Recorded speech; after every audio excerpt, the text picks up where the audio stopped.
ake sibheke incwadi abaKorinte lesibili isahluko sesikhombisa 1-4 lokhu sinalezi zethembiso bathandekayo asizihlanze ukungcola konke komzimba nakomoya. Asizihlanze ukungcola konke komzimba nokomoya. Siphelelise ukungcwele ngokumesaba uThixo.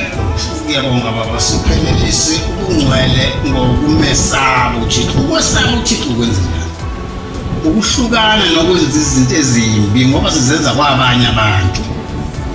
Akanami umuntu umwenza into embi. Uyeswele nje ukuthi uzokwenza njani. Futhi kakhulukazi njengoba sisonta nje. Bakhona abahlukumezeka kakhulu labahlukumezwa abantu. Bathakathi.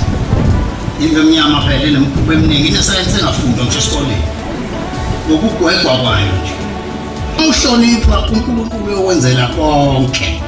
Amen.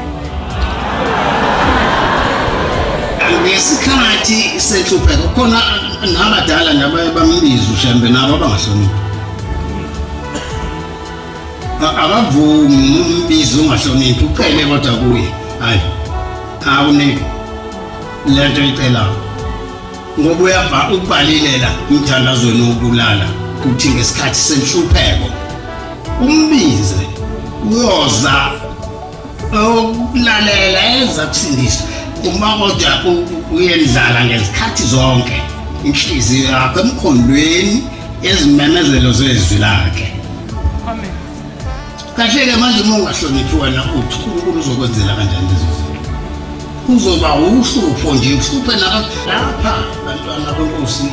Lento asiyibambe iqinipela ngoba manje sikhombisile ukuthi inhlobo ezikhona la ziningi.